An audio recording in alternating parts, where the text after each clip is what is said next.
इस चौथे अध्याय के आरंभ में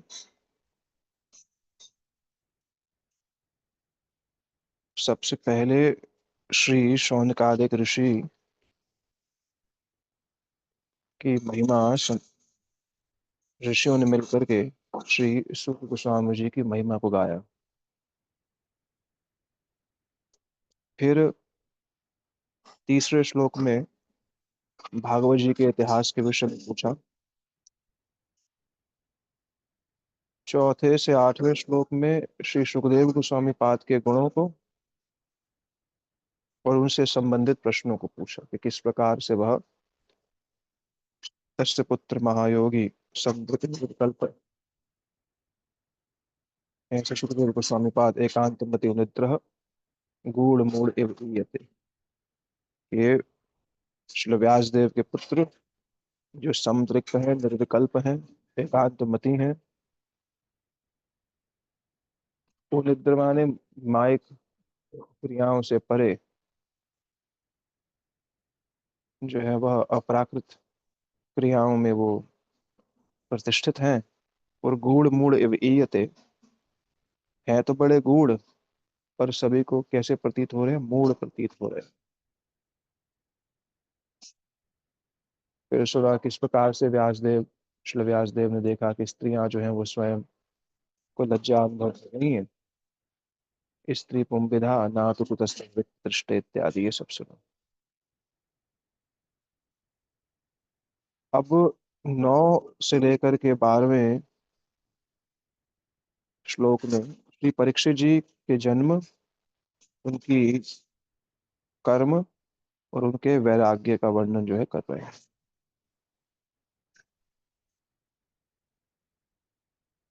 कह रहे हैं कि श्री सुखदेव गोस्वामी पाद का तो परिचय आपने दे दिया, वक्ता का परिचय तो मिल गया। अब श्रोता का भी परिचय आप दे दीजिए। वक्ता का परिचय पूछ लिया, अब श्रोता का परिचय दीजिए। कह रहे अभिमन्यु सुतम सुत प्रहुर भागवतोत्तमम् तस्य जन्म महाश्चर्यम कर्माणि च जननिहीनः। जो अभिमन्यु पुत्र है श्री परीक्षित जी, वो तो भागवतोत्तम है। सैव साक्षात महाभागवतो महान परीक्षित। उनके जन्म के समय में ही उनको महाभागवत जो है वह घोषणा कर दी थी कि यह तो महाभागवत है। तो प्रश्न पूछ रहे हैं कि महाभागवत परीक्षित जी जो है,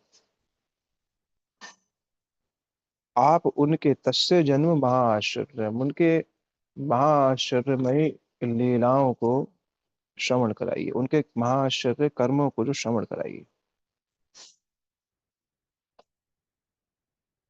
तस्य जन्म, जिनका जन्म कैसा था? महाआश्चर्य था। क्यों उनका जन्म महाआश्चर्य था? क्योंकि अश्वत्थामा ने जब बाण जो है छोड़ा था श्रुत्रा देवी के, कि पांडवों के अंतिम बीज स्वरूप थे ये, तो पांडवों के अंतिम बीज स्वरूप हैं। और इस बात को भागवत के दशम स्कंद में चौथा पांचवा दशम स्कंद के पहले अध्याय के 5वें श्लोक से लेकर के 8वें श्लोक के बीच में ही बताया गया है कि ये तो पांडवों के अंतिम बीज स्वरूप थे। और अश्वत्थामा ने इन पर क्या किया था? अमोघ अस्त्र से आक्रमण किया था। तो अ- कभी अ, जो ब्रह्मास्त्र है वह निरस्त हो जाएगा, ऐसा तो कभी सुना ही नहीं। पर ब्रह्मास्त्र निरस्त हो गया, एक तो यह बात। दूसरा, जिस माध्यम से भगवान ने निरस्त किया वह तो अपने आप में अद्भुत चीज है। इसी स्कंद के 8वें अध्याय में इसका वर्णन है।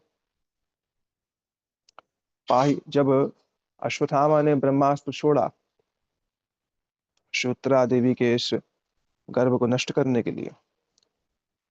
अच्छा, बड़ी अभूतपूर्व विद्या थी उस समय कि अगर गर्भ में बालक को नष्ट करना है तो केवल बालक ही नष्ट होगा, माता नष्ट नहीं होगी।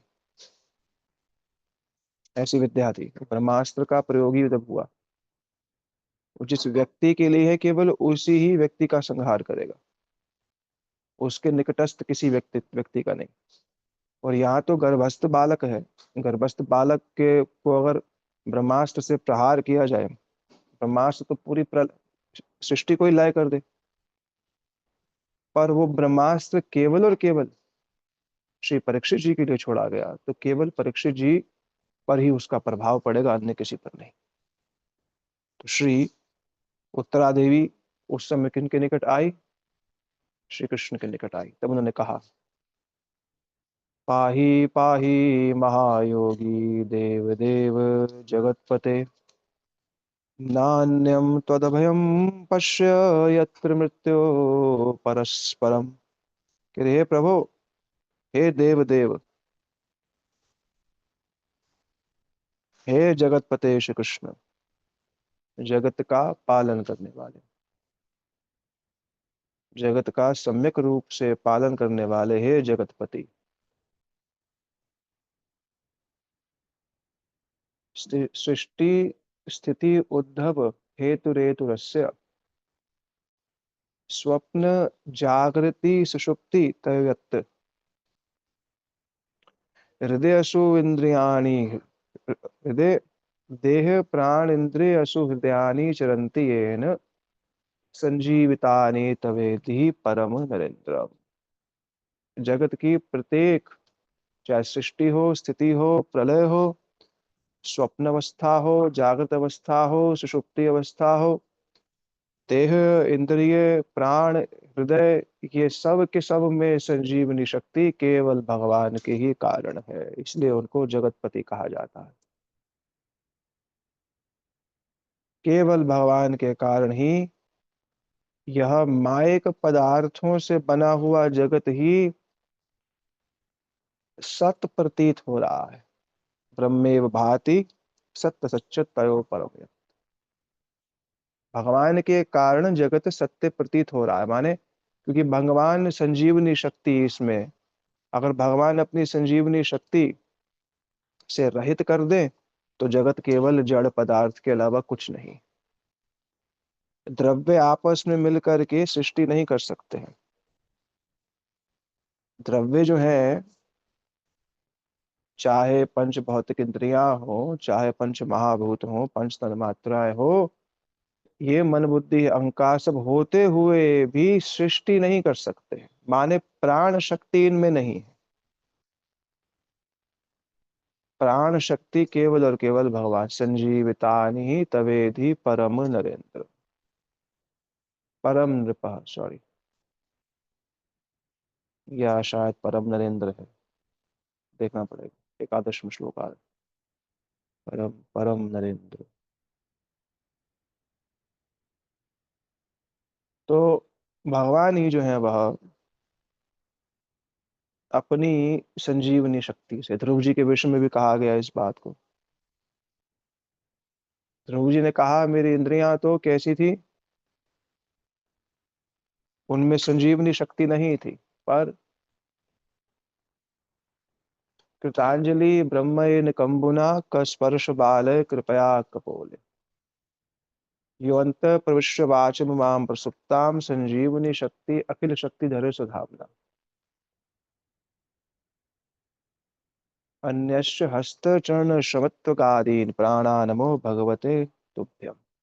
भगवान से ही शक्ति संचारित होती है जीव में। अब इतनी विचित्र बात है कि भगवत अनुभव कितना आसान है। क्या, व्यक्ति चल रहा है, बोल रहा है, खा रहा है, पी रहा है, सुन रहा है, समझ रहा है, फिर भी भगवान के इस शक्ति तत्व से अनभिज्ञ रहता है। इसी का नाम पता क्या है? क्या नाम है इसका? भगवान की इतनी उपस्थिति होने पर भी भगवान का अनुभव ना हो, उसे क्या कहते हैं? क्या बोलेंगे उसको?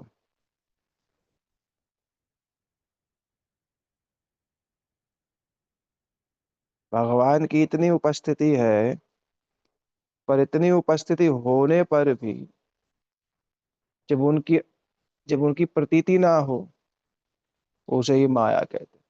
बस यही माया। संजीवता नहीं, वो संजीवित है। तो उत्तरा जी ने इस बात को कहा कि पाहि पाहि महायोगी देव देव जगतपते नान्यत त्वत अभयम पश्य। हे प्रभु, जगत में मेरे को कोई नहीं दिख रहा है जो मुझे अभयता प्रदान कर सके।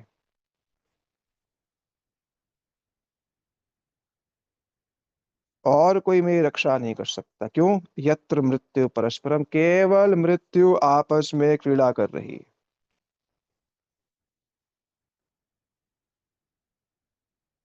मनुष्य ही भूला ही हुआ है, साधक होकर के भी भूला हुआ है, बाकी तो बातें छोड़ो। साधक होकर के भी भूला हुआ है। यत्र मृत्यु परस्परम, दिन रात सुन रहे हो, वो भूले।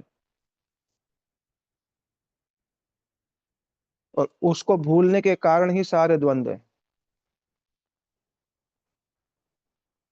मृत्यु को भूलने के कारण या तो कृष्ण, अच्छा, कृष्ण की भी स्मृति या मृत्यु को भूलने के कारण सारे के सारे द्वंद्व हैं। जब पता ही है कि सभी कुछ ही अनित्य है, तो अ, एक बुद्धिमान व्यक्ति क्या करेगा? अपना मार्ग सुधारेगा। बस अपने मार्ग को सुधार देगा। वो जानता है कि पर यौवन काल में, बाल्य काल में, यहाँ तक कि वृद्धा काल में भी इस बात की पूर्ण रूप से निश्चयात्मकता बुद्धि नहीं होती है कि किसी भी समय मृत्यु आ सकती है। इसीलिए ही बस फिर वैसा आवेश, वैसा आवेग, वैसी प्रार्थना, वैसी लालसाएं, वैसी स्वाभिष्ट लालसा होती नहीं। और इसी का नाम ही माया है, और कुछ नहीं है। तो आपके अलावा मेरी कोई रक्षा नहीं कर सकता। तब भगवान जब उस समय आए, बोले ये जो अश्वत्थामा का ब्रह्मास्त्र जो है,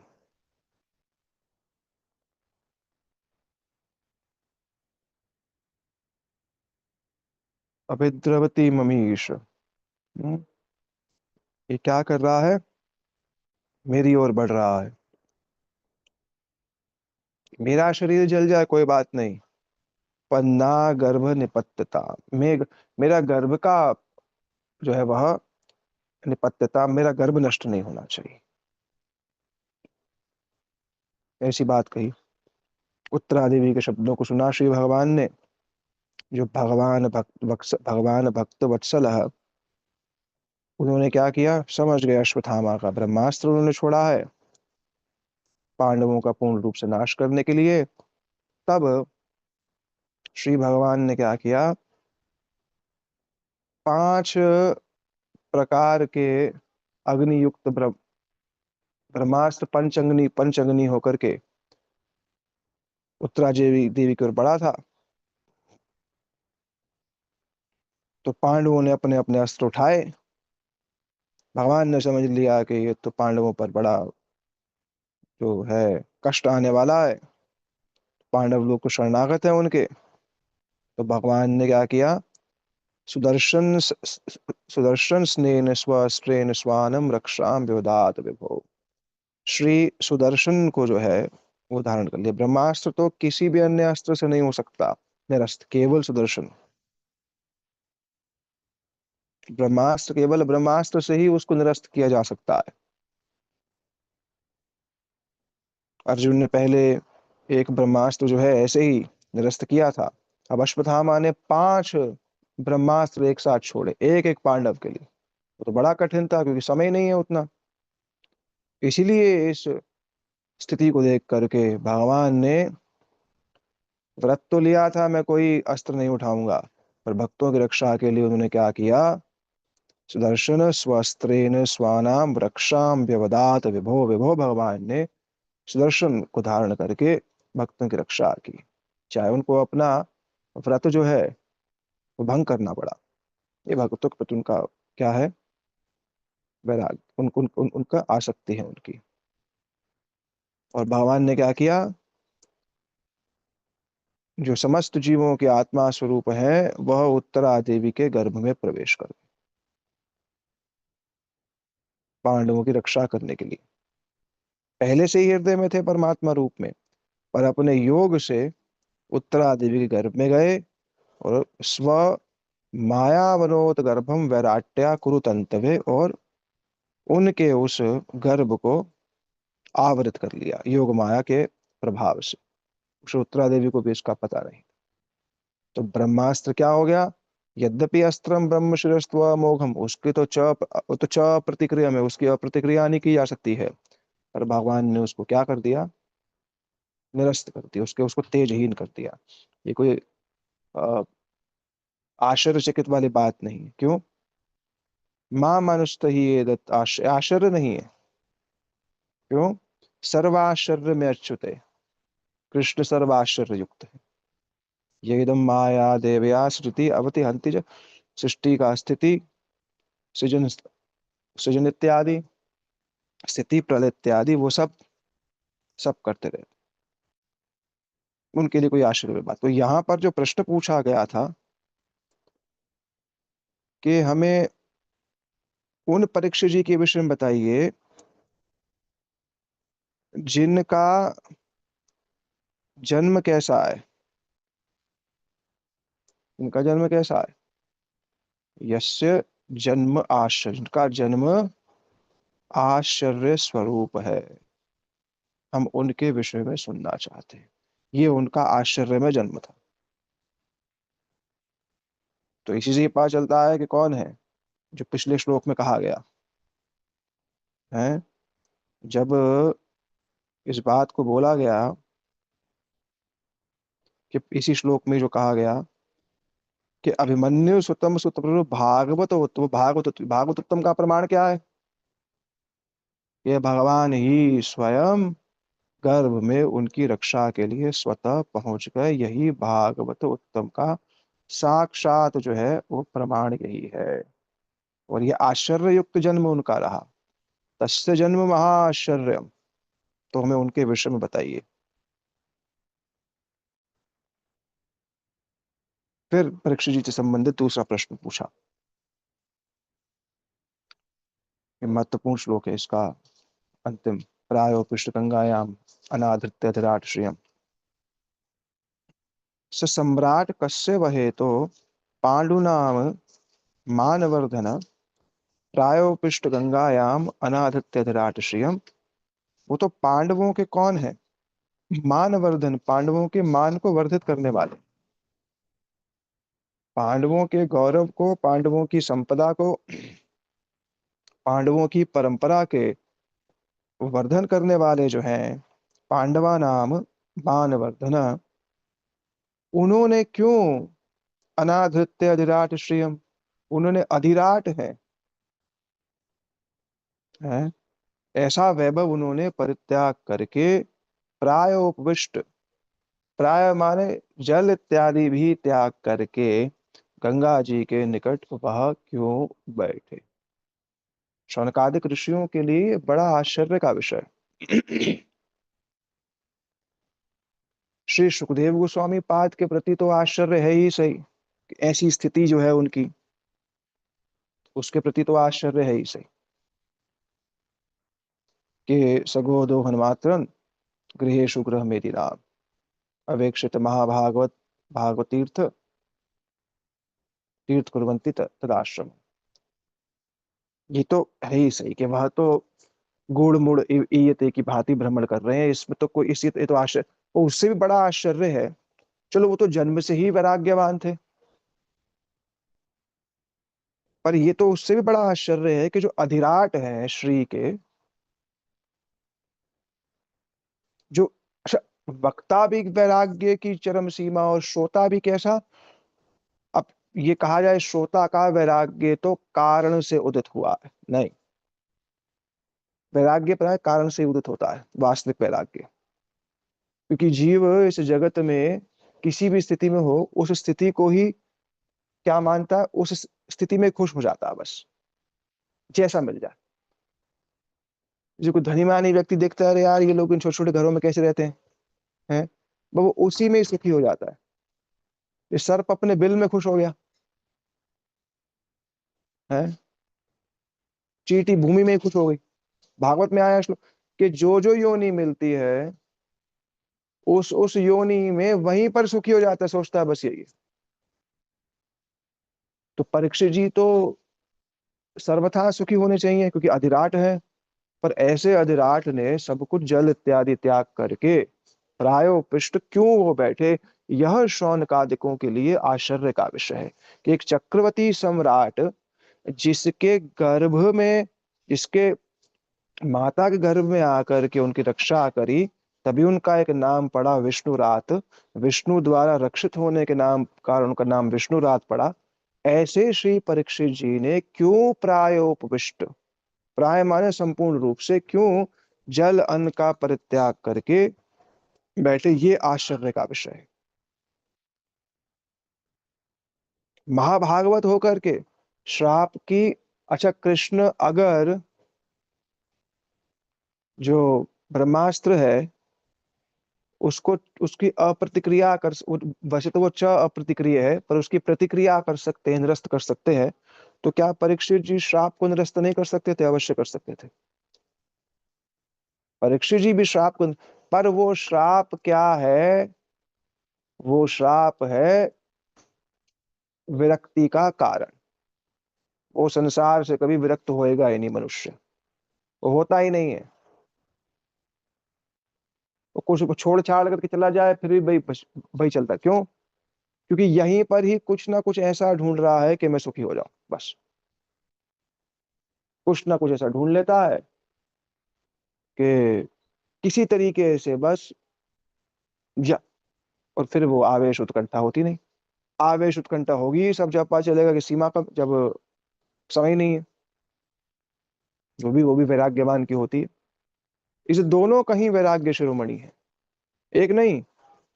एक वैराग्य की शिरोमणि हो और दूसरा परम भुक्त, परम भोगी हो, तो संगम हो नहीं सकता है, संगम संभव नहीं है। मिलन कब संभव होता है वास्तविक, तो दोनों की स्थिति कहीं एक प्रकार की है।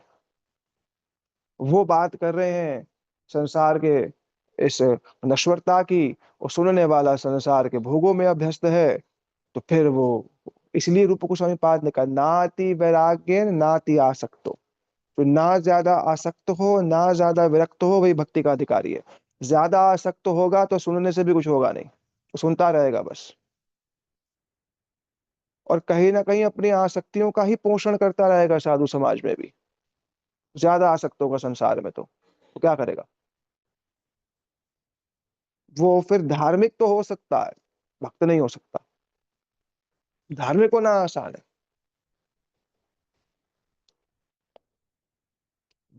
धार्मिक होना आसान है, भक्त होना आसान नहीं। वो धर्म, हाँ वो इसलिए धर्म कर रहा है कि हाँ भाई सबको ठीक ठाक चले, वो इसलिए कर रहा है।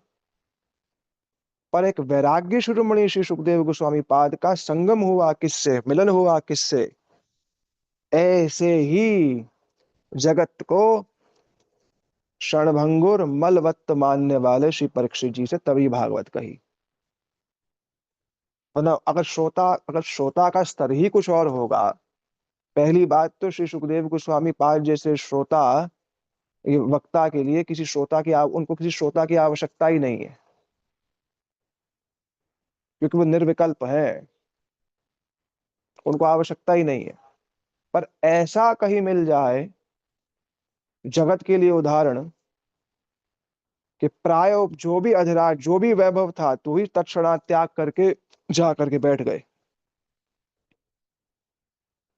क्यों? क्योंकि वो जानते थे कि सब नश्वर है। अरे जब परीक्षित जी जैसे अधिराज श्री कह रहे हैं सब नश्वर है, तो हम जैसे लोग आसक्तियां करे बैठे हैं इन सब घर संपदाओं से, तो भगवान मिलेंगे क्या कभी? कभी मिल सकते हैं क्या? संभव ही नहीं।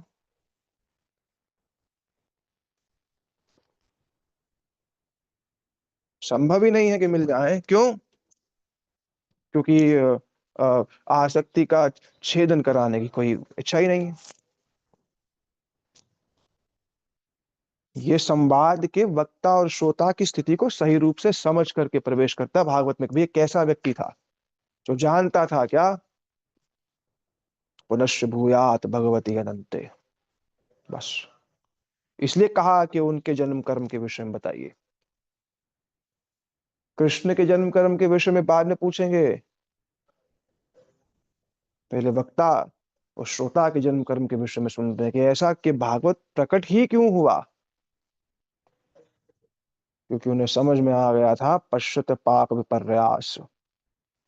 तत्क्षणात कैसे छोड़ दिया उन्होंने, कोई रोदन नहीं किया, कोई विलाप नहीं किया, कहीं कोई अपनी आसक्ति का परिचय नहीं किया, क्योंकि वो पहले दिवस से जानते थे कि ये छूटने वाला। साधुओं की तैयारी होती है,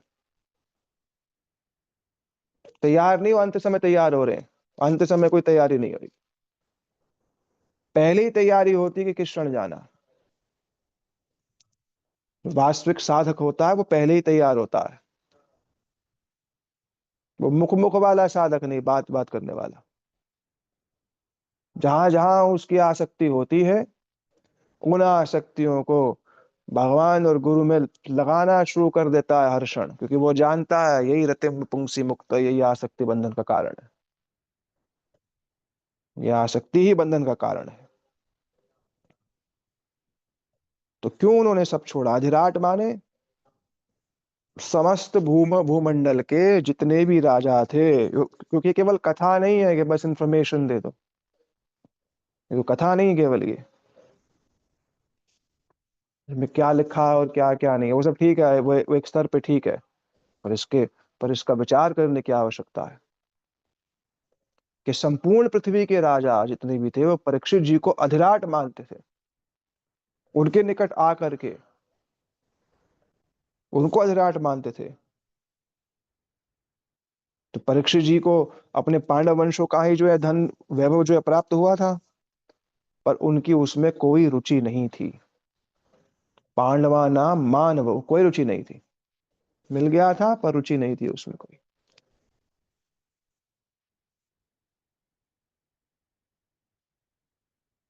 धन इत्यादि प्राप्त हो जाए और उसमें रुचि ना हो, ये बड़ा बड़ा कठिन है, वो आसक्ति वहीं रहती। कभी जल भोजन का अभाव तो हुआ नहीं, तो जानते ही नहीं है जल भोजन के अभाव में अरे अभी भैया सब जल भोजन ठीक मिल रहा है, शरीर सही चल रहा है, तो कह रहे हैं वजन ठीक चल रहा है, किस दिन जल और भोजन का अभाव हो जाए तो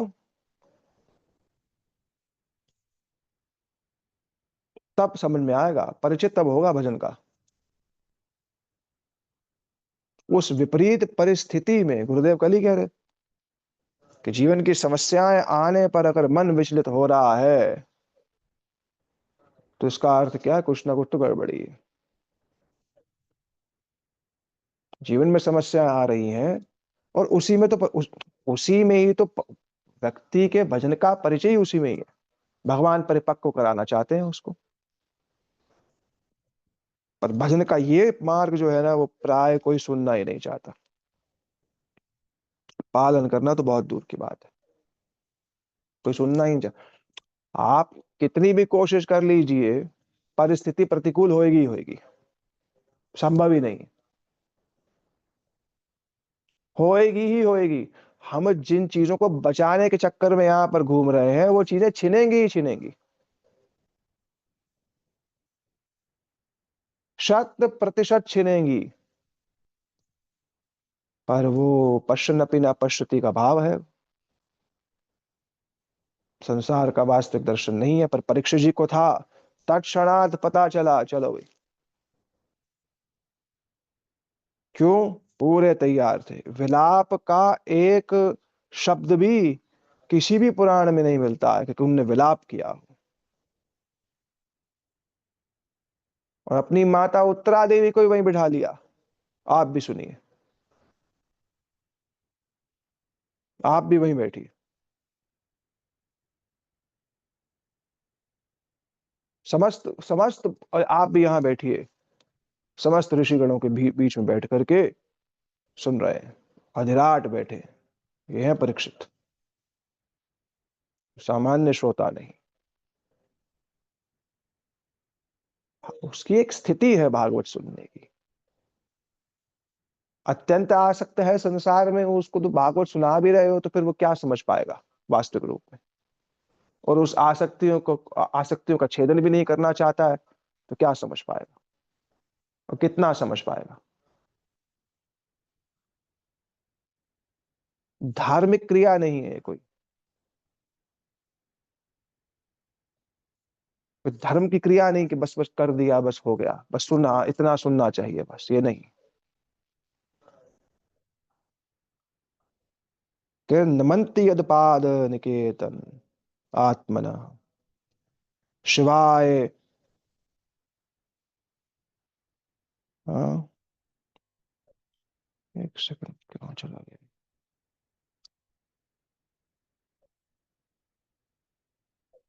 नमन्ति यदपाद निकेतम आत्मना शिवाय हनीय धनानि शत्रवः कथम सविरः श्रियमंग दुस्तजम युवेष्टरष्टुम अहो सहसुभी असुभी। कितनी महत्वपूर्ण बात कही है कि ये जो युवा थे, युवक थे ना, इसका मतलब यौवन में शरीर गया था उनका। इधर तो सोचे बैठा है कि नहीं इतना तो मिलना होना ही चाहिए। यौवन में जहां सारे भोग भोगने की सारी अच्छा, तो एक आम व्यक्ति, सामान्य व्यक्ति कौन सा भोग भोगेगा। यहाँ परीक्षित जी अधिराट है, सब उपलब्ध है उनके सामने। और महाभागवत है तो संसार में रह करके भी संसार में लिप्त नहीं है।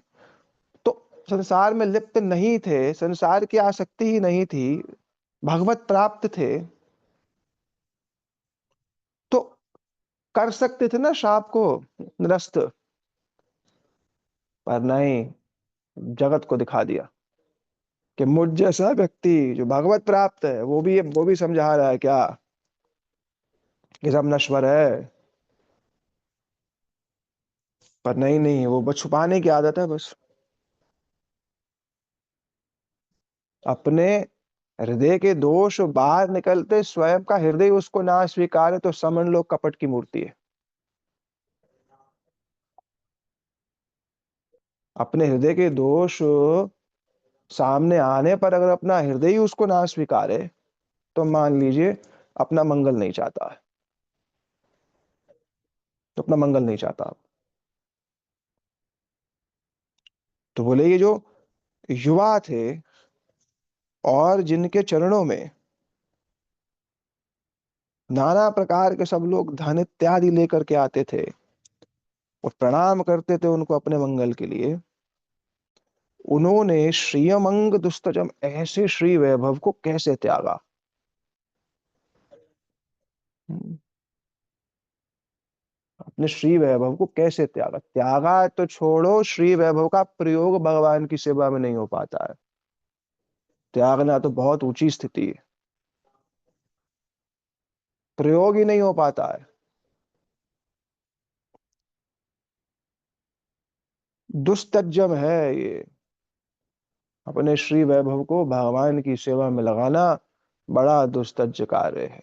कभी होगा जब गुरु वैष्णव से वास्तविक संबंध हो जाएगा, तब प्राण रख करके अपने जो होगा, और उससे इतने प्रसन्न हो जाएंगे साधु, हृदय से आशीर्वाद दे देंगे और सब आज जितना भी ये बंधन है ये सब मुक्त हो जाता है। ऐसा उन लोगों का, और ऐसा संबंध स्थापित कर मान जाए कि ये मेरे मेरे बनाए से नहीं बनेगा, केवल और केवल भगवत भक्तों की, जो नरोत्तम दास ठाकुर कह रहे हैं। सुनिया साधुर मुखे लैनु परम सुखे उपेक्षिल नाही मोर गति।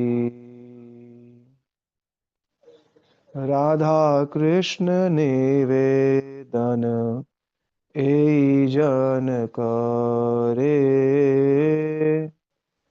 राधा कृष्ण निवेदन ए जन करे। कि मैंने सुना है कि भगवान के भक्त ही परम आश्रय हैं, इसलिए मैंने उनका आश्रय लिया है।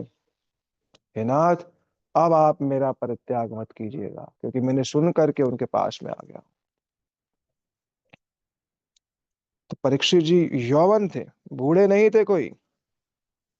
चलो अब भगवान का भजन कर लेते हैं, अब तो कुछ बचा ही नहीं, तब क्या करें। तो उन्होंने उस स्थिति पर यौवन अवस्था में केवल अपना धन नहीं, सुखदेव गोस्वामी पाद ने शब्द ही प्रयोग कर दिया, अहो सह असु भी, प्राण के साथ अपना धन इत्यादि सब त्याग दिया था। प्राण तक ले, प्राण समर्पित हो करके भागवत श्रवण करी थी कि अब इस श्वास का प्रयोग अन्य और किसी चीज के लिए नहीं करूंगा। श्वास का प्रयोग अब अन्य किसी वस्तु के लिए नहीं करूंगा। ये उनकी स्थिति थी। तो अगले श्लोक में बड़ी महत्वपूर्ण बात बोली। शिवाय लोकस्य भवाय भूतये यत्तम श्लोक पलायन जनः जीवन्ति न जीवन्ति नाथमृतम् वशो परश्रयम् मुमोच निर्वृत्ते कुतः कलेवरम्। कुतः कलेवरम, क्यों उन्होंने इस शरीर को छोड़ दिया? क्यों, किसके लिए था? यह अन्वय क्या है इसका? कुतः कलेवरम मुमोचः शिवाय लोकस्य। कुतः कलेवरम मुमोच लोकस्य शिवाय, इसका अन्वय आएगा। क्यों उन्होंने उस शरीर को छोड़ दिया?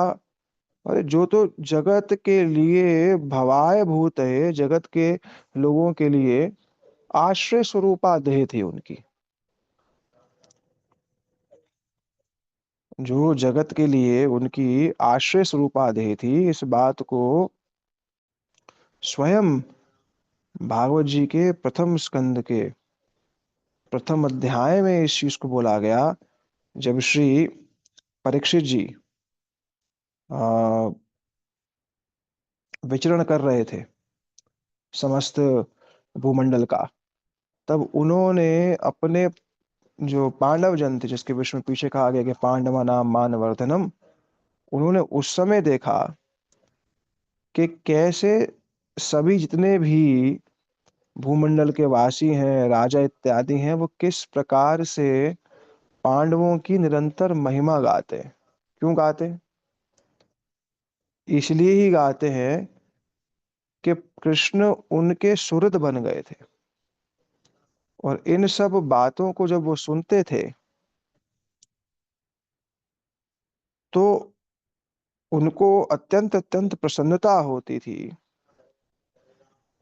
कि कैसे श्री कृष्ण ने उनके पूर्वजों के लिए सार्थ्य पार्षद सेवन सख्य दौत्य वीरासन अनुगमन स्तवन प्रणामान स्निग्धेषु पाण्डुषु जगत प्रणति च विष्णु भक्तिं करोति नृपतिश्च चरणारविंदे।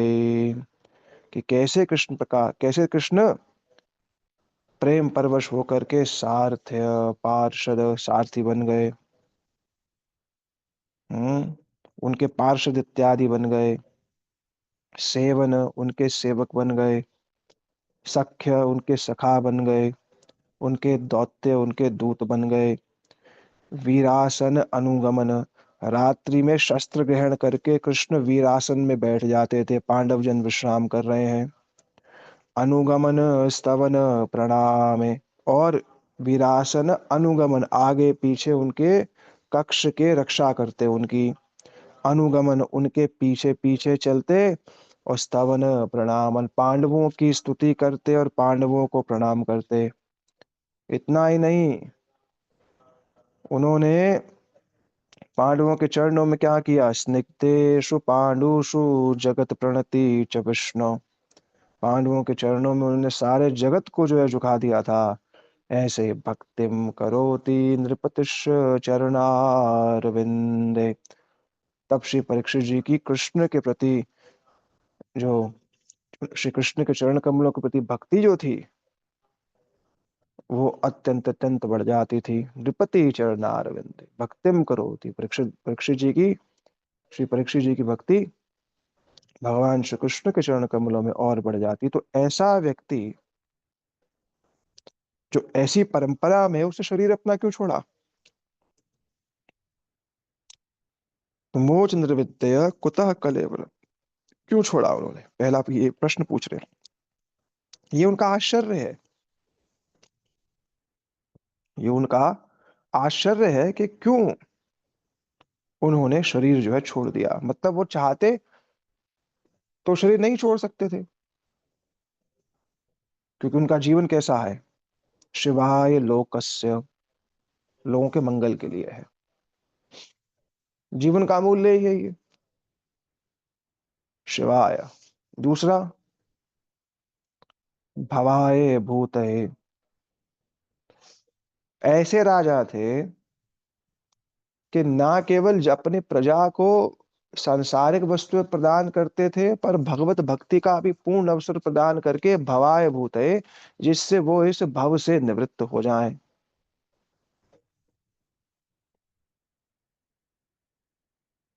क्यों, क्योंकि वो उत्तम श्लोक परायण थे। उत्तम श्लोक परायण होने के कारण उन्होंने ऐसा, ऐसा उनका जीवन था। यहाँ पर लोकस्य शिवाय, जगत के मंगल के लिए जीवन था उनका। एक,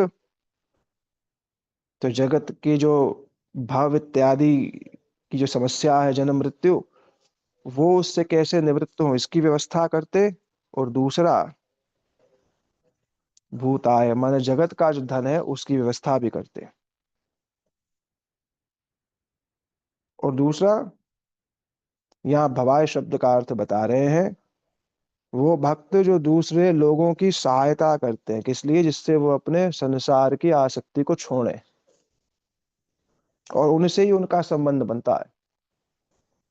आंतरिक संबंध अ, मुख की प्रशंसा के अंतर्गत नहीं आता है। आंतरिक जो संबंध होता है वह केवल मुख की प्रशंसा तक सीमित नहीं। आंतरिक संबंध जो होता है उसमें भक्त जो है वह अनुभव कर लेता है कि उसके द्वारा जो कही गई बात है उसका वह कितना अनुमोदन करता है, या उसके द्वारा कही गई बात का कितना प्रतिशोध करता है। तो अनुमोदनकर्ताओं के निकट उसका संबंध जो है बन जाता है। क्यों, क्योंकि वो उसी ही परंपरा का पालन करना चाहते हैं जिस परंपरा में वह चलने का प्रयास कर रहा है। वो उसी ही आदर्श का अनुसरण करना चाहता है जिस आदर्श पर वह चलने का प्रयास कर रहा है। जैसे दो व्यक्ति अगर एक ही मार्ग पर चलेंगे, तो तीसरा भी अगर उनके साथ उसी ही मार्ग पे चलेगा तो चलते चलते संबंध अपने आप बन जाएगा। और तीसरा व्यक्ति अगर आ करके उस मार्ग के प्रति भी पूर्ण रूप से निष्ठ नहीं है, संदेहवादी है, या फिर अन्य अन्य अन्य बात करेंगे, तो कहेंगे भैया अगर आपने कहीं और जाना तो आप वहां चले जाइए, हम तो इस मार्ग में चल रहे हैं, हम तो इस मार्ग में चल रहे हैं। तो जहां संबंध होगा, जहां यात्रा इकट्ठी होगी तो संबंध बन जाएगा।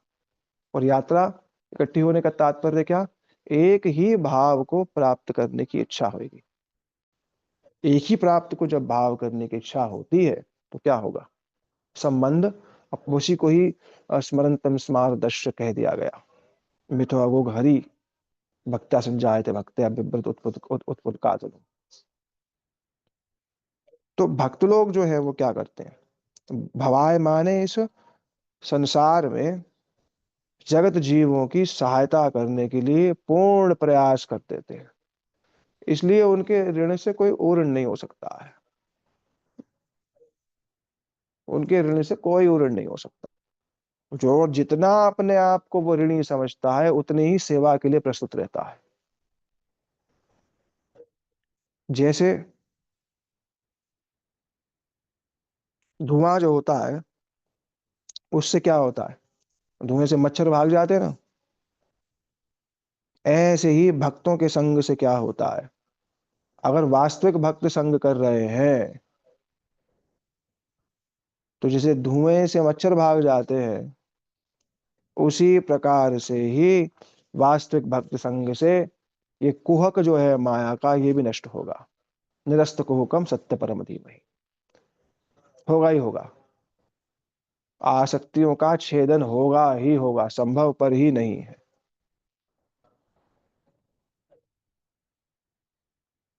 दूसरों की परिश्रम माने, पराश्रम का अर्थ क्या है? दूसरों की सहायता करते हैं। तो यहाँ पर चक्रवर्ती पाद ने इसी पराश्रम की यही जो है बात की। उनका जीवन तो इस प्रकार से था।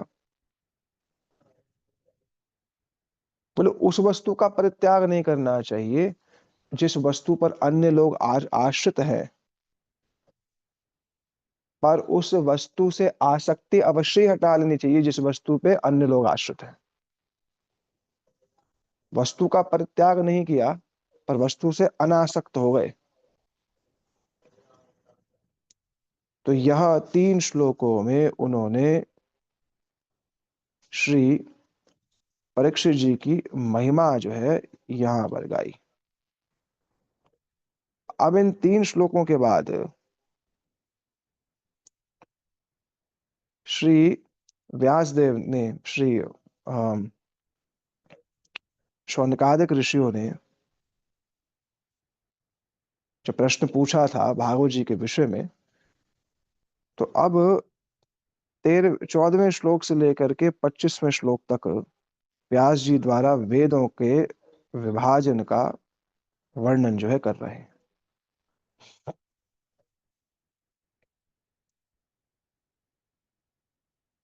विभाजन जिसका वर्णन कर रहे हैं। एक 13वां श्लोक रह गया। तत्त सर्वम न समचक्षव पृष्ठ यदि किश्चन मन्ये त्वं विषयवाचम स्नातम अन्यत्र छंदसाद। जो हमने आपसे पूछा आप उसके विषय में बताइए कि आप कैसे हैं। आप सब विषयों को जानने वाले हैं। सब विषयों को जानने वाले हैं। स्नातम वाचन माने आपके पास पूर्ण जो है योग्यता है। अन्यत्र छंदसात माने वेदों को छोड़ करके आप सभी बात जो है कह सकते हैं। तो प्रश्न उठ जाएगा, अगर सूत गोस्वामी पाद वेदों को नहीं कह सकते हैं, तो यहाँ तो स्पष्ट कह दिया कि अन्यत्र छंदसात, छंदसा माने वेद, तो वेदों को छोड़ करके आप सब चीज जानते हैं। तो प्रश्न उठ जाएगा यहाँ तो क्या? तो भागवत जी फिर वेदों से निम्न है, फिर उसको कैसे कह दिया कि ये सर्व वेद का सार है? हाँ। तो इसमें श्रोताओं को किसी भी प्रकार की आपत्ति नहीं होनी चाहिए कि भागवत जी जो है वो तो वेद से निम्न है, क्योंकि सूत गोस्वामी जो है वह वेदों का सार जो है प्रस्तुत कर रहे हैं। वेदों का, वेद को हर कोई नहीं ग्रहण कर सकता है, संभव पर ही नहीं। उठा करके देख लो, कुछ भी समझ में नहीं आएगा। निष्कर्ष ही नहीं निकल पाएगा कि ऋग्वेद कहना क्या चाहता है। निष्कर्ष ही नहीं निकलेगा।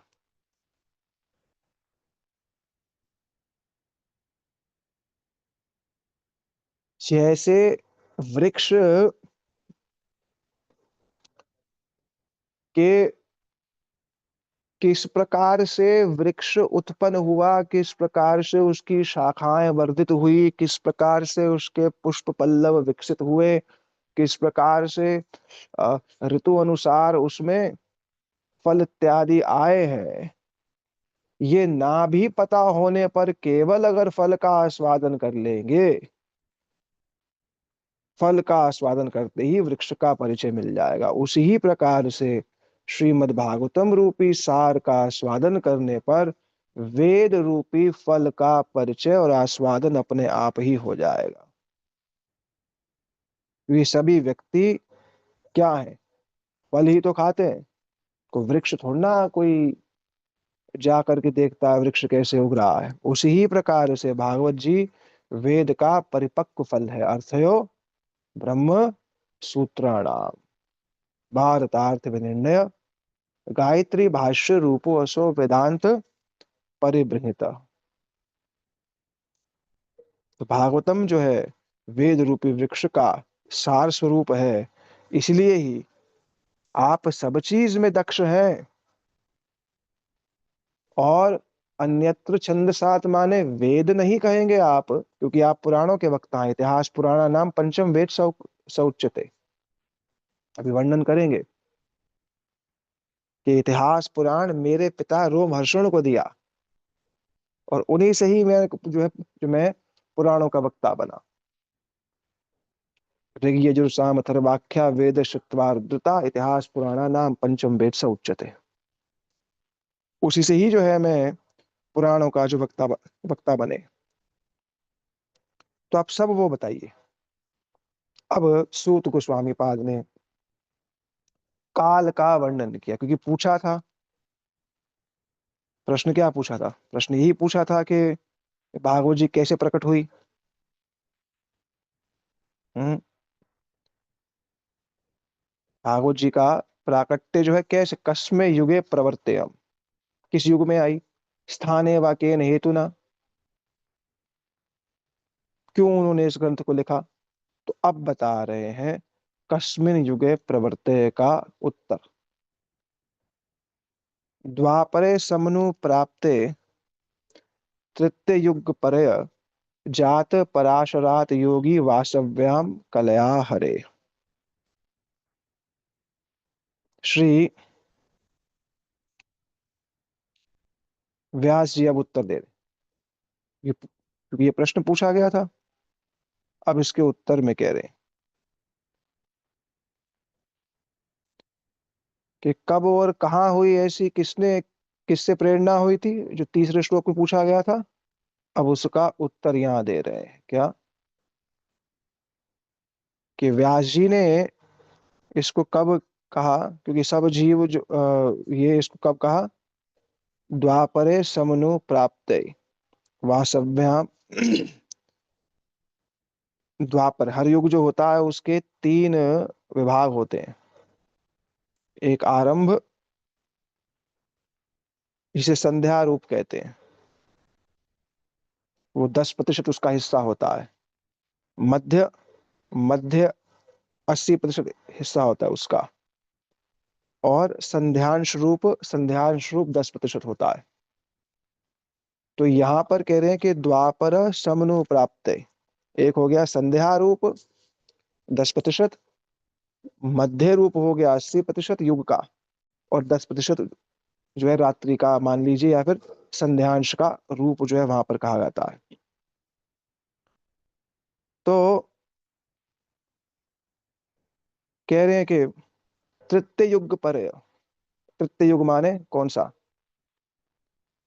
द्वापर के अंत होने पर उस समय जात पराशरात योगी, श्री पराशर जी के पुत्र के रूप में सत्यवती जी के गर्भ से भगवान के अंश श्री व्यासदेव तृतीय युग में, तृतीय युग पर्य, तृतीय युग पर्य माने संध्यांश, अंतिम द्वापर के बिल्कुल अंत में, उसे संध्यांश कहा जाता है।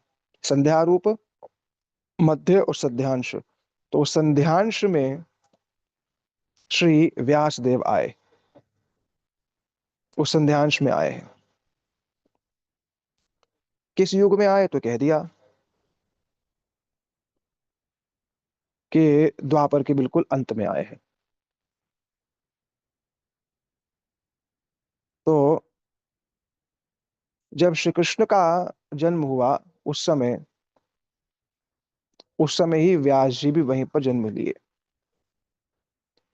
ये ऐसे बताया जाएगा कि श्री कृष्ण जब द्वापर युग में जन्म लेते हैं, अवतरित होते हैं 28 विचित्र युग में, वैवस्वत मनवंतर में, सब युगों का तीन, संध्या रूप, युग रूप और संध्यांश रूप, तो तृतीय माने अंत में आए सत्यवती जी के पुत्र के रूप में।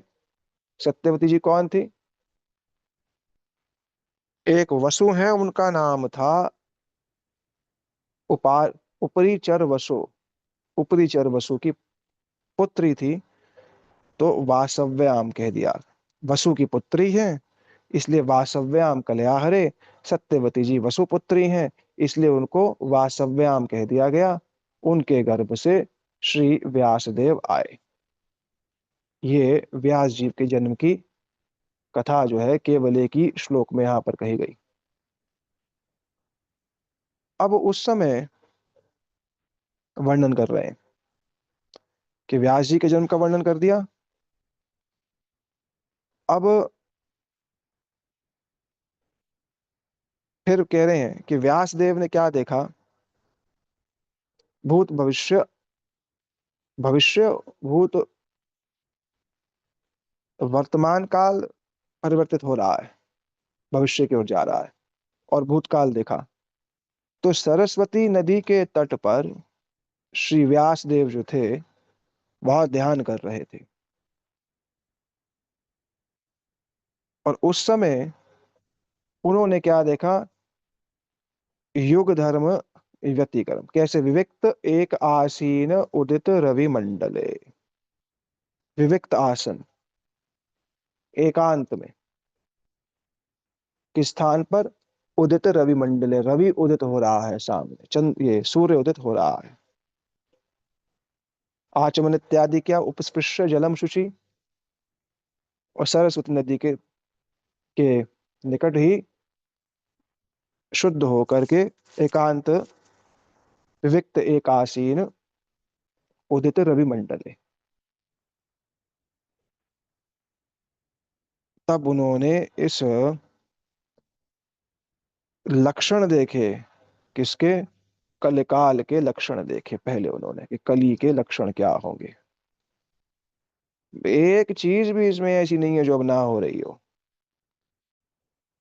अपने दिव्य चक्षु से क्या देखा, कलयुग के लक्षण देखे।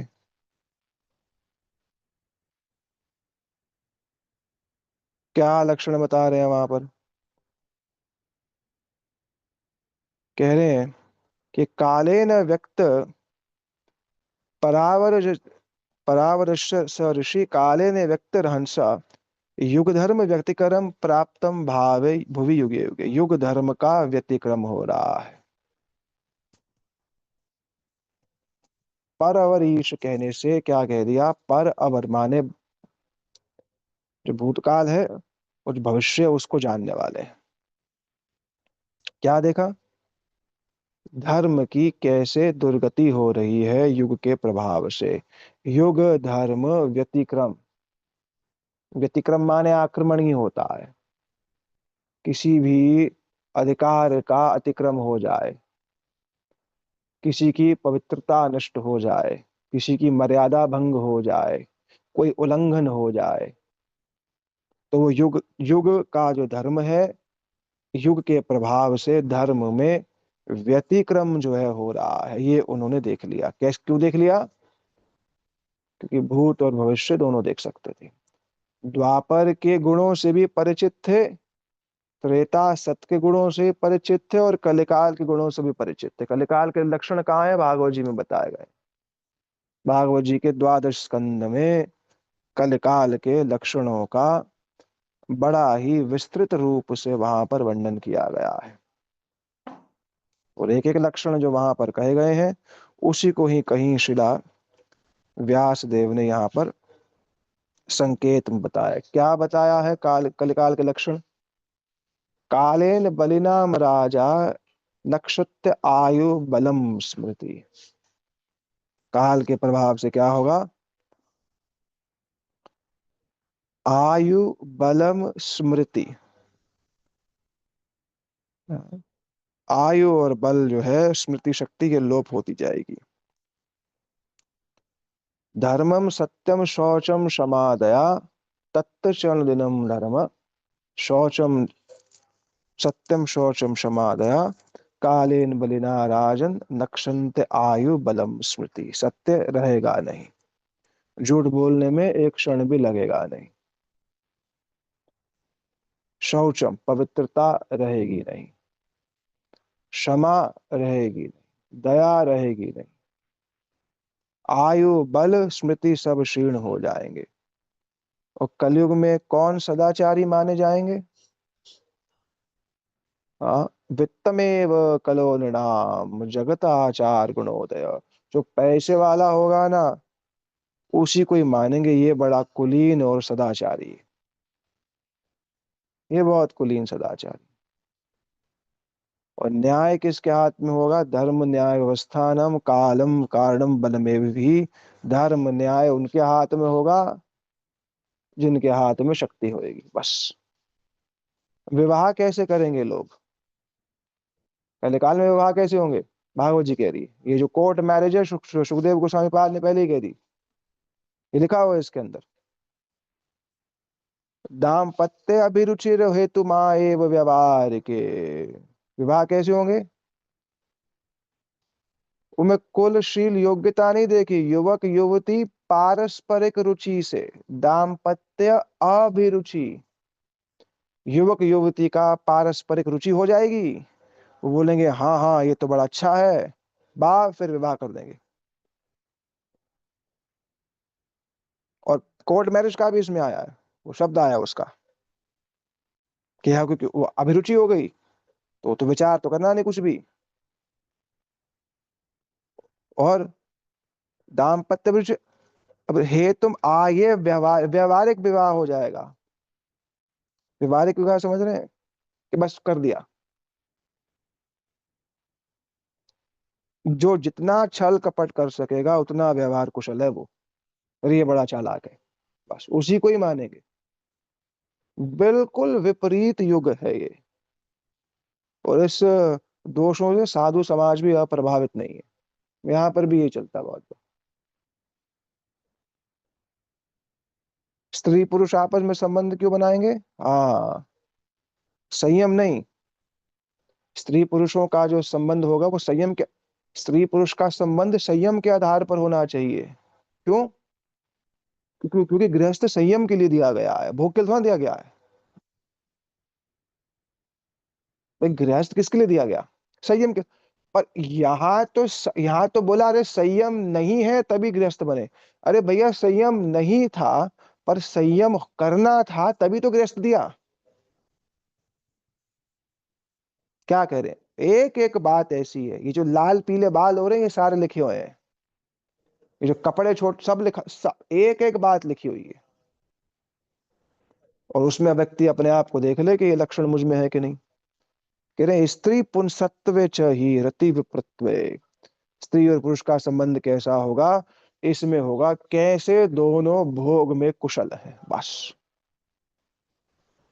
भोग में कितनी कुशलता है, कितनी कुशाग्रता है, कैसे शरीर भोग को और समृद्ध बना सकते हैं, बस इसी ही मलमूत्र के इन भांड शरीरों के पीछे ही केवल बस ही चलता रहेगा। और इसी को ही कहेंगे वाह क्या बात है, स्त्री पुंसत्व। स्त्री और ब्राह्मण गुण क्या होगा ये भी सुन ले। यज्ञ पवित्र धारण करा है, बस। विप्रत्वे सूत्र में वही एक सूत्र मिल गया, उसी को ही क्या मान लिया? ब्राह्मण। उतनी बातें, इसको तो मैं नहीं कह रहा, पूरा पूरा अध्याय है तो भागवत जी का। सत्य बात कहने में भागवत जी पीछे नहीं हटती, बस सीधी सी बात है। क्योंकि आज अगर हम असत्य का मार्ग धारण कर लेंगे तो कल भागवत जी का कुछ और ही परिचय होगा, कुछ और ही बन जाएंगी कुछ समय में। 100-200 साल तक अगर भागवत जी ऐसी ही चलती रही और इन सब विषयों की चर्चा नहीं हुई, तो कुछ और ही बन जाएंगे भागवत। और उसके जिम्मेवार कौन होंगे? हम जैसे लोग होंगे, जो भागवत धर्म में आने पर भी भागवत धर्म का पालन नहीं करना चाहते, स्वीकार ही नहीं करना चाहते हैं, पालन तो बहुत दूर की बात है। तो युग धर्म व्यतिक्रम देखा, और क्या देखा? प्राप्त भाव युगे युगे। क्योंकि युग धर्म जब होता है, जब जब युग परिवर्तित होता है, तो युग के परिवर्तन होने पर उसके गुण परिवर्तित हो जाते हैं।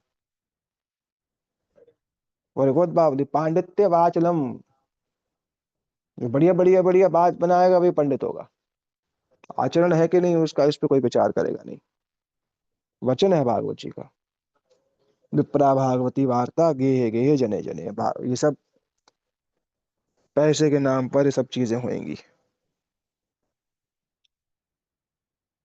पर ऐसा नहीं कि सच्चे नहीं है, आज भी सच्चे हैं। ऐसा नहीं है सभी ऐसे ही। हाँ, भगवान और गुरु वैष्णव की जिन पर विशेष कृपा होगी, वो अवश्य ही इस मार्ग पर सच्चाई से चलने का प्रयास करेंगे, कोई संशय नहीं है इसमें। और वही कुछ एक होंगे जो धर्म ध्वजी नहीं होंगे, धर्म को वास्तविक रूप में हृदय में धारण किए होंगे। कंचन कामनी प्रतिष्ठा के इन सभी भाव, वो जो उनकी फॉलोइंग हो या ना हो वो बात दूसरी, वो अलग ही विषय है आजकल। क्या बोला जाए। कल मैं राधा दामोदर में था, एक व्यक्ति मेरे को मिला, मेरे को है कि नाम नहीं लूंगा, कहाँ से जुड़ा हुआ है, अपना ही है। आधा घंटा उससे मैंने ललता ललता जी के विषय में बात करी। वो हतप्रद हो गया हमारे गुरु जी के विचारों को सुन करके। गौड़िया ही है। हत छोटी जाए ना, वो आधे घंटे उसकी बच्ची खड़ी होगी, 5 8 9 साल की बच्ची के साथ थी। ऐसा विचारधारा जो गुरुदेव ने दी है, पर इसमें अ, व्यतिक्रम ना हो। इसमें व्यतिक्रम होगा तो फिर संप्रदाय गौरव है जो तिलक के रूप में हमने मस्तक पर धारण किया हुआ है, वो संप्रदाय के गौरव की हानि होगी तो दंड भी उतना ही मिलेगा, दंड भी उतना ही है। क्योंकि महाप्रभु चैतन्य देव का गौरव है ये तिलक।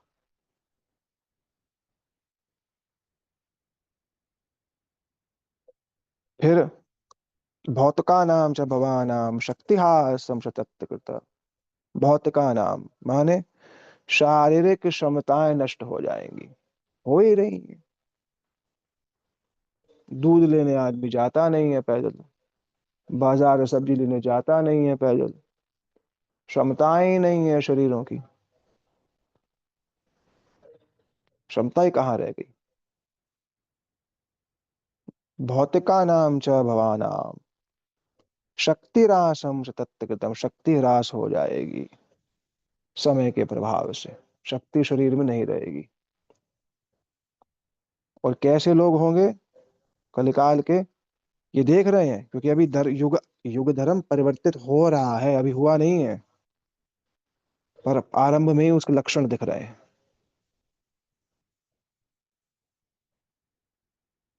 अश्रद्धा नाम निसत्वान दुर्मेधा ह्यसित आयुष।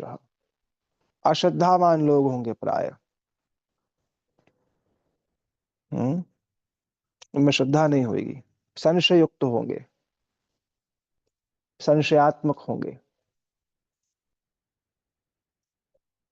संशय पता किसी को होता है कि स्वयं को बुद्धिमान मानता है,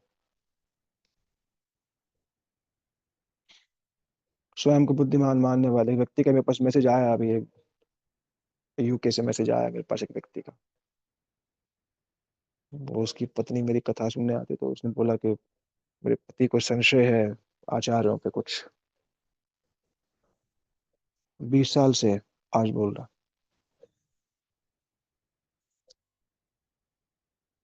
बुद्धिमता ही संशय लाएगी। सरल सहज होकर के, सरल सहज कलिकाल का व्यक्ति वैसे होता नहीं है, बहुत कम मिलते हैं। मिल जाए ना तो मान लो अवश्य ही भगवान का अत्यंत प्यारा, अत्यंत प्यारा है। चाहे भाषण दे या ना दे, वो बोले या ना बोले, बड़ा वक्ता हो ना, वो सब बातें नहीं, सब ऊपरी ऊपरी बातें।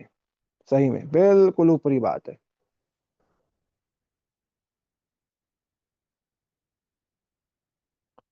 अश्रद्धावान होंगे, वो सत्वगुण नहीं होगा, निसत्वान होंगे। क्यों? राजसिक तामसिक होंगे। रजोगुण तमोगुणी वार्ताओं में, चर्चाओं में बड़े प्रवीण होंगे। और दुर्मेधान ही हसित आयुष, आयु अत्यंत कम होएगी। दुर्मेध होंगे, बुद्धि पारमार्थिक विषयों में तीक्ष्ण नहीं होएगी। और दुर्भागा नीच जन्म वीक्ष, दुर्भाग्य इत्यादि होंगे। ये मुनिर दिव्येन चक्षुषा, देख लिया उन्होंने। ये सब देख लिया उन्होंने। तब उन्होंने सोचा कि सर्ववर्ण आश्रम यत् तद्यो हितम अमोघ दृक्, अमोघ दृक् है व्यास जी। मुनिर दिव्येन चक्षुषा, देख लिया ऐसा होगा, और अमोघ दृक्, कुछ ऐसा किया जाए जो सभी वर्णाश्रमों के लिए मंगलकारी हो। तब उन्होंने विचार किया क्या करना चाहिए। चातुर्होत्रम कर्म शुद्धम, ज्ञानाम वीक्ष वैदिकम, विदहात यज्ञ संते वेदम एकम चतुर्विधम। वेद को उन्होंने चार भाग में जो है विभाजित किया। और ये उनका यज्ञ था, इसलिए उसको यज्ञ कहा गया, व्यादात यज्ञ। वेदों को विभाजित करना उनका यज्ञ था। व्यास जी ने देखा कि जो वैदिक जो क्रियाएं हैं वो शुद्ध करने के लिए हैं।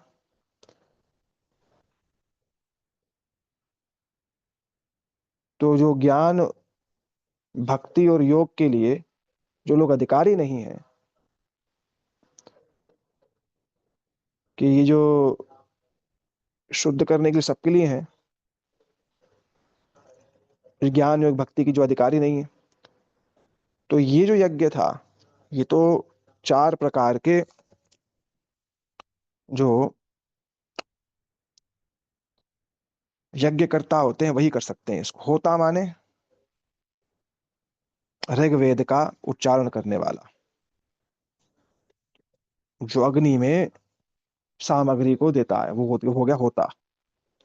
उद्गात माने, शब्द हैं सारे,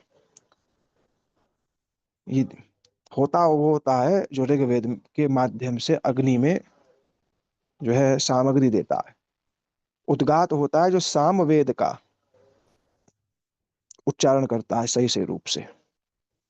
वो अगर कहीं शब्द में कहीं त्रुटि हो रही है तो उसको ठीक करता है सामवेद का व्यक्ति। और ये सब, और ये प्राय एक एक वेद में दक्ष होते हैं सारे। फिर कहीं कहीं किसी को चतुर्वेदी कह दिया जाता है, या किसी किसी को त्रिवेदी कह दिया जाता है, किसी किसी को द्विवेदी कह दिया जाता है। और अध्वर्यु जो होता है वो यजुर्वेद के आ, उसका जो पाठ करते हैं। यजुर्वेद में क्या होता है, जो यज्ञ की सामग्रियां होती हैं वो उनको एकत्रित करता है सब। और ब्रह्म जो होता है वो अथर्ववेद का ज्ञाता होता है। तो व्यास जी ने तो ये देखा कि ये तो चार अलग अलग, होता, उद्गाता, अथर्वयु और ब्रह्म, यह तो कलिकाल के लोग नहीं कर पाएंगे।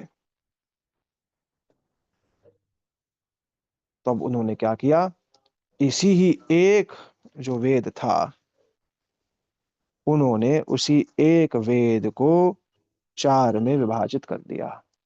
ऋग साम यजुर अथर्वाख्या, वेद श्रुत्वारुद्धता, और इतिहास पुराणा नाम, इतिहास और पुराण को पंचम वेद कह दिया। और फिर उसके बाद उन्हीं का ही उन्होंने विभाजन कर दिया। देखो, एक सिंगल वेद, एक वेद था, उसमें उद्गाता, उसमें होता भी है, उद्गाता भी है, अध्वर्यु भी है और ब्रह्म भी है, तो उसे वेद का ज्ञाता कहते थे। तुमको पता है, आप सोचो, हम इस विषय में तो किसी को ज्ञात ही नहीं है कि ये सब भी होता है वेदों में। हमसे कोई पूछे वेद में क्या होता है, हमें क्या पता। तो फिर तो आप तो वैष्णव हो। नहीं, वो नहीं पता हमें।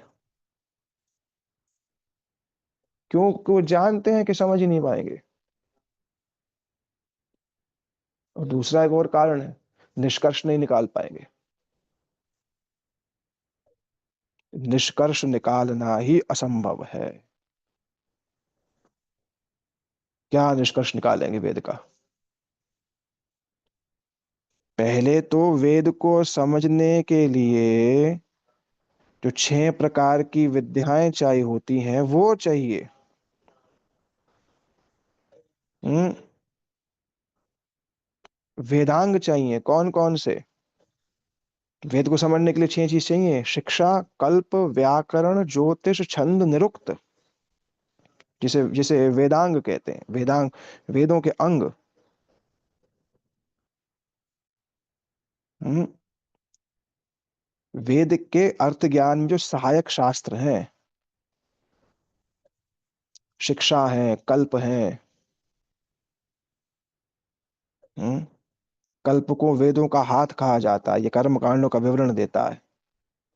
छंदों को वेदों के चरण कहे जाते हैं। ज्योतिष को वेदों का नेत्र कहा जाता है। निरुक्त को वेदों का कान कहा जाता है। शिक्षा में वेदों के मंत्र में उच्चारण की विधि बताई जाती है, और निरुक्त के अंदर शब्द का ज्ञान होता है। अब ये 6 चीजें होने पर फिर वेद पढ़ता है व्यक्ति। अब सोचो व्यासदेव की दया क्या है। ये पढ़ेगा, फिर जा करके समझेगा, फिर इसका निष्कर्ष निकालेगा। प्रभु जी, जो हमारे गुरु वर्ग हैं, जिनके आगे हम बोलते हैं श्री श्रीमद् भक्ति वेदांत, वो इन सारे वेदों को जानने वाले हैं। अभी यही यही हमारी हमारा विचित्र सा हमारा परिचय है। भागवत जी जानते तो वेद नहीं जानेंगे? भागवत जानने के बाद वेद जानने की आवश्यकता रही क्या? हम्म। यही, और यही एक बहुत बड़ा संशय का होता है कि अच्छा, गौर किशोरदास बाबा जी महाराज वेद जानते थे? जी बिल्कुल, तभी कैसे? तो उनके जो शिष्य हैं वो भक्ति वेदांत सरस्वती हैं। बाबा जानने जी वाले। महाराज तो निरक्षर हैं।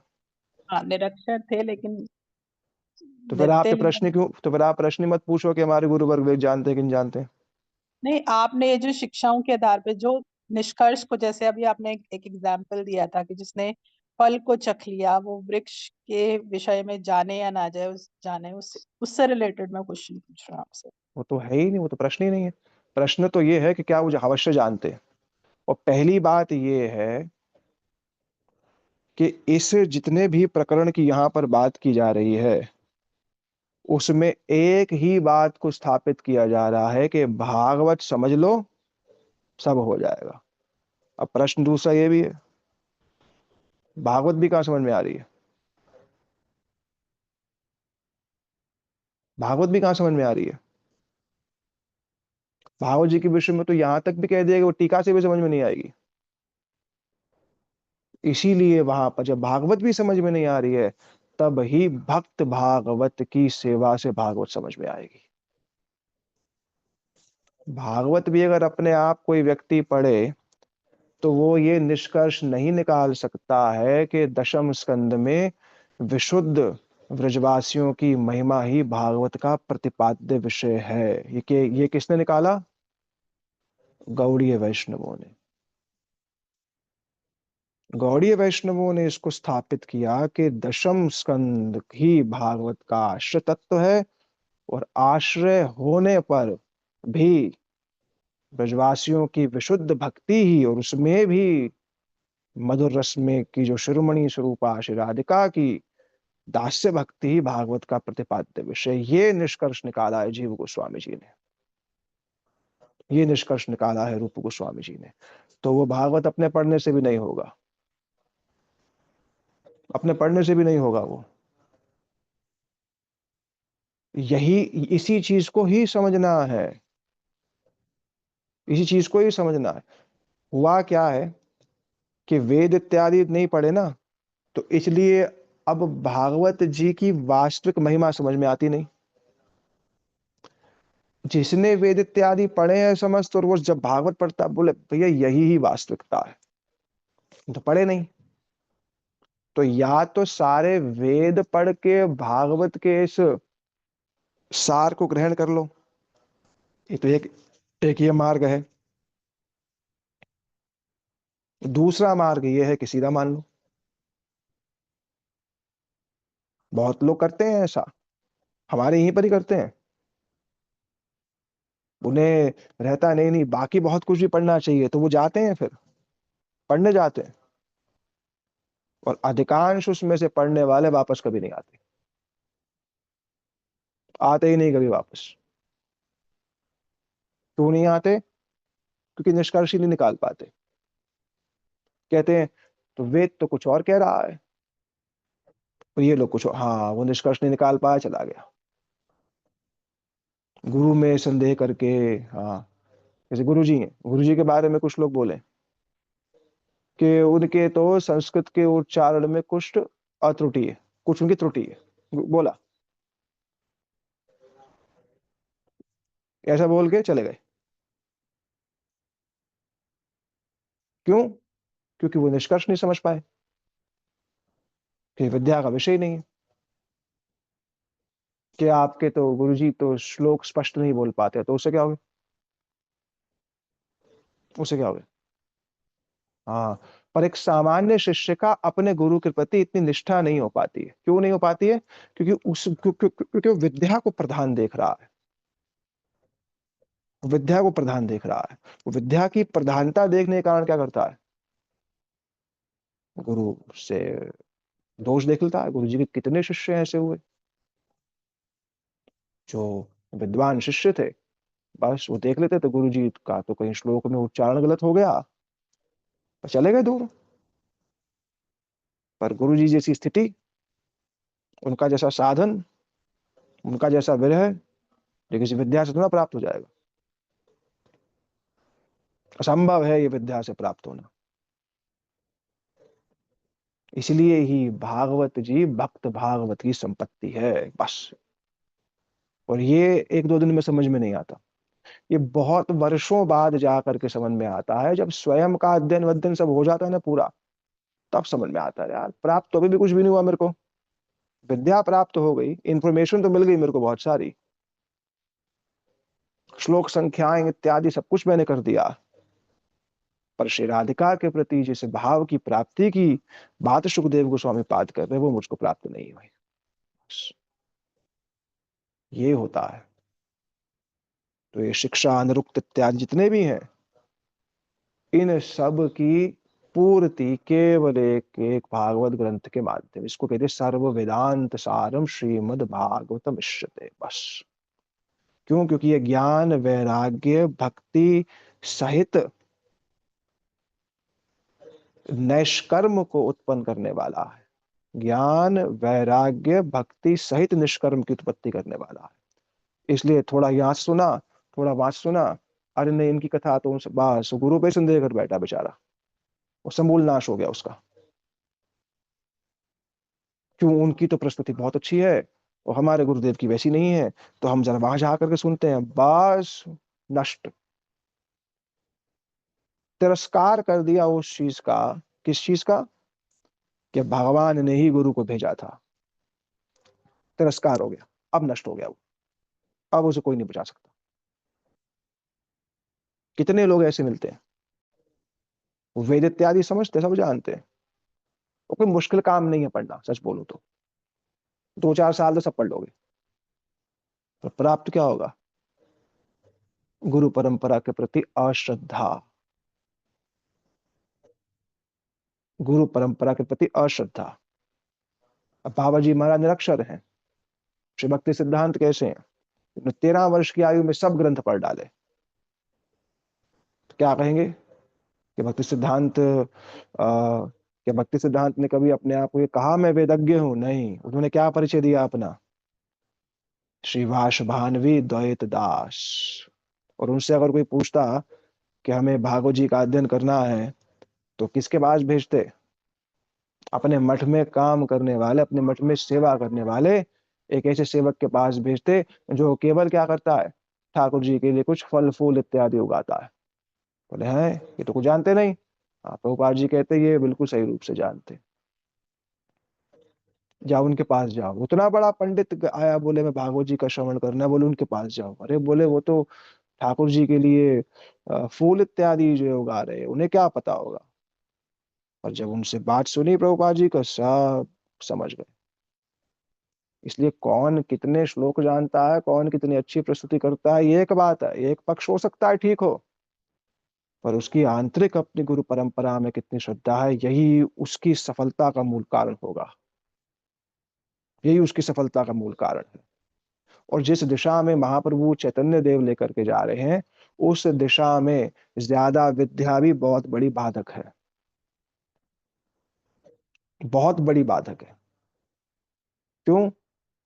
क्योंकि विद्या क्या करेगी? अभिमान लाएगी। अभिमान से चित्त शुष्क होगा, चित्त शुष्क होगा तो इस धारा में प्रवेश ही नहीं होगा। क्यों गौड़ी वैष्णव प्राय छुपे हुए रहते हैं? क्या वो वेद वेदांत नहीं पढ़ सकते क्या? पढ़ सकते हैं। वो जाके पढ़ सकते हैं, बोल सकते हैं ना, क्यों नहीं बोल सकते? तो उससे मिलेगा क्या? भक्ति महारानी की कोमलता जो है नष्ट हो जाती है।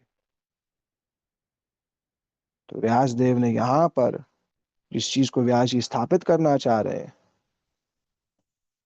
कि वेद का भी सार स्वरूप जब व्यास जी ने दे ही दिया है, तो फिर ज्यादा बुद्धि लगाने की आवश्यकता ही नहीं।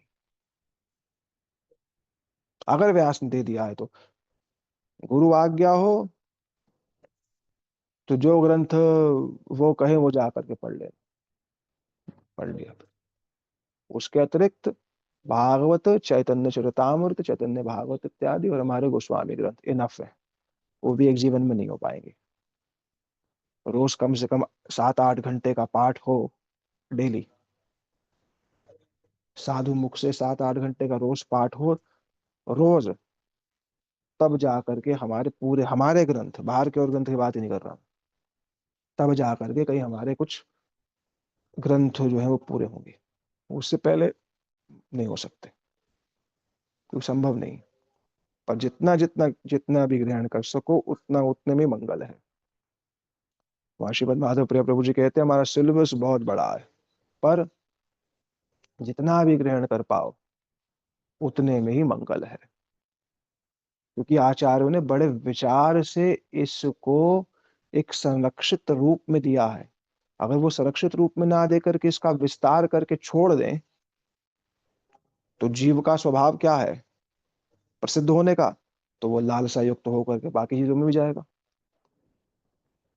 तो लालसा युक्त होगा, वो जाएगा, बस अपना समूल नाश कर देता है। तो व्यासदेव ने इस चीज पे विचार किया, तब उन्होंने वेदों को 4 भागों में विभाजित किया। पंचम इतिहास पुराण पंचम वेद स उच्चते। पंचम वेद के रूप में इतिहास पुराण। बहुत लोग कहते हैं भागवत जी नवीन ग्रंथ है। कोई कह रहा है भागवत जी पंचम वेद है ही नहीं, भागवत तो पुराण है, वेद की तुलना नहीं है। अभी भी है, ऐसा नहीं कि अब नहीं, अभी भी सब ऐसे लोग हैं, क्योंकि उन्होंने भागवत को देखा ही नहीं। देखा ही नहीं उन लोगों ने। उनकी आज भी निष्ठा किसमें है कि नहीं, क्यों? क्योंकि भागवत जी जिस प्रतिपादक विषय को कह रही हैं वो उसको स्पर्श, भागवत कहने पर भी नहीं स्पर्श कर पाते। हद से हद भागवत जी का प्रतिपाद्य विषय क्या मांग लेते हैं? कैवल्य एक प्रयोजनम। भागवत जी में कहा गया कैवल्य मान तो होता है मुक्ति, कैवल्य मान होता है जीव ब्रह्म एकत्व। भागवत में तो महिमा में कहा कैवल्य उसका, भागवत का प्रयोजन कैवल्य है। तो गुरु जी ने उसकी व्याख्या करी, बोले कैवल्य एक प्रयोजन माने वो नहीं हो सकता है जो प्राय ये लोग लेते हैं।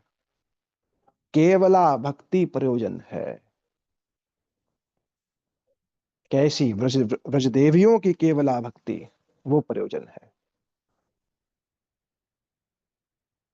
यहाँ व्यासदेव ने इसको विभाजित किया है, फिर आगे अपने शिष्य इत्यादि में भी उस सब को उसका विभाजन कर दिया है। फिर आगे महाभारत इत्यादि की रचना की बात भी उन्होंने कही है कि इति भारतमाख्याम कृपया मुनिनाम कृतम, उन्होंने इसको किया है। तो उसको थोड़ा कल एक बार फिर जो है इसको देख, श्रील गुरुदेव की मैंने ये जय। प्रश्न हम्म। इसलिए नहीं किया था कि मैं कोई डाउट रख रही थी। मेरा ये प्रश्न था कि उनकी इतनी महिमा, आपने बोला कि इतनी कंडीशंस और योग्यताओं के बाद, तो मैं वो उस महिमा तक पहुंचने की कोशिश कर रही थी कि इतनी सारे पार करने के बाद वो इतना कुछ जानते हैं और इतना बड़ा स्तर है उनका, और वो हमारे एक गुरु हैं, तो ये हमारे लिए कितने गौरव की बात है। मैं इस वो ठीक पॉइंट है। ऑफ व्यू से हाँ बोल वो रही थी, ठीक है, पर उनकी महिमा को कोई डाउट करने के लिए मैंने प्रश्न नहीं पूछा था आपसे। ठीक है।